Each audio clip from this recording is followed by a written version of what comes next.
Do you tense up when someone raises their voice or feel your heart race when a text comes in? Do you find yourself bracing for a reaction even when there isn't one?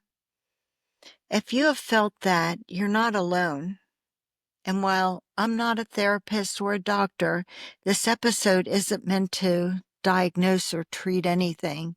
It's a conversation, a place to name what so many survivors experience and help make sense of what's happening inside of you.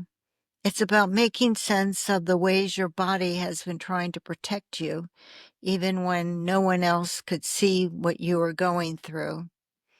I want to talk to you about PTSD, post-traumatic stress disorder, and how it can show up in survivors of emotional abuse.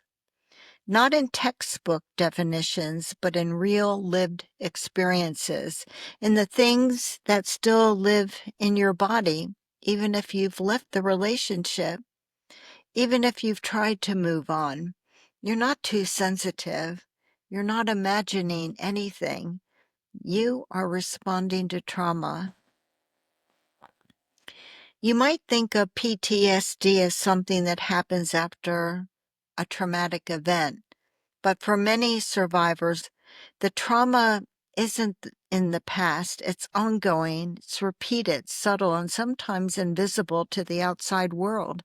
You're not just reacting to what happened once, you're reacting to what keeps happening or what you fear might happen next. Maybe your body learned to scan danger every time you heard their footsteps. Maybe your breath shortened when their mood shifted. Maybe you rehearsed conversations in your head 100 times to avoid saying the wrong thing. That kind of constant vigilance, it's not just emotional, it's physiological. And if you're out of the relationship, but your heart still pounds when someone looks at you a certain way, or you freeze when someone raises a hand near their face, it isn't because you haven't moved on. It's because your nervous system hasn't had time to recalibrate. It's still protecting you.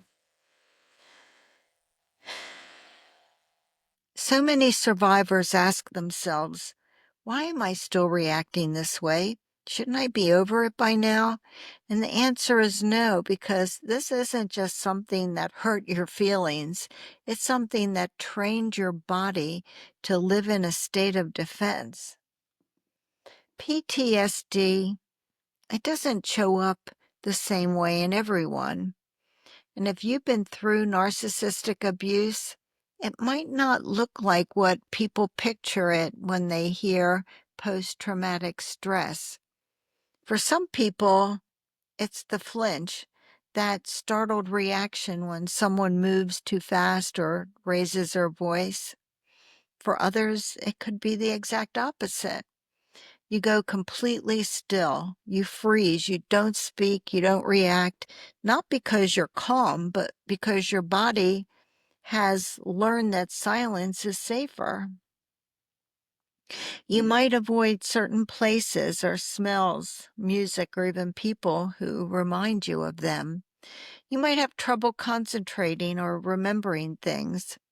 You might be hyper aware of your surroundings, always scanning for subtle shift in facial expressions, even when there's no threat present. And even when you're far away from the person who hurt you, you might still carry the weight of what they did. And it can show up in unexpected ways. Your body might tense for no clear reason, your thoughts racing, your heart pounding at the smallest trigger. You might not even connect it to the past right away, but that doesn't mean it isn't real.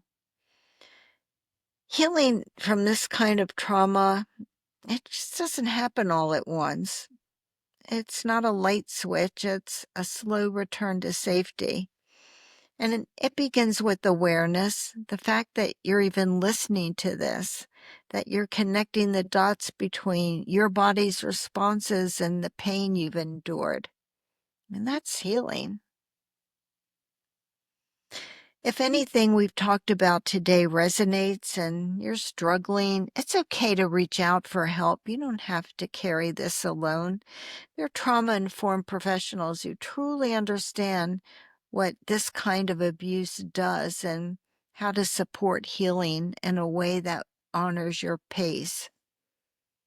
And you're not weak because you're still affected by this. You're strong because you've survived what most people will never understand. And your nervous system, it isn't betraying you. It's trying to protect you. The more you listen to your body with compassion, the more it will begin to trust that it's safe again. Wherever you are in your journey, you are not alone. You are seen. You are understood. And healing, real embodied healing, it is possible.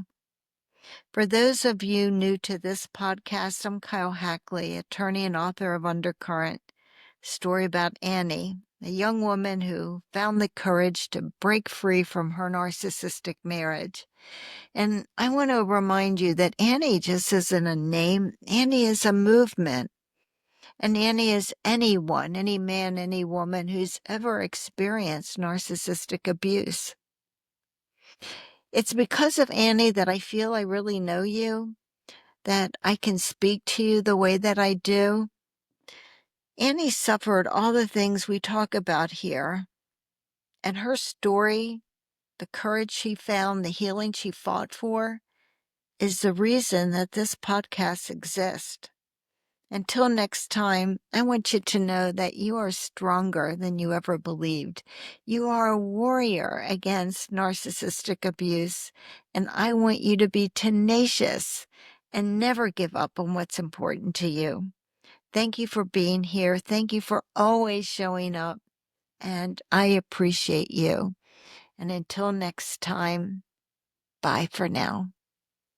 Take care of yourself.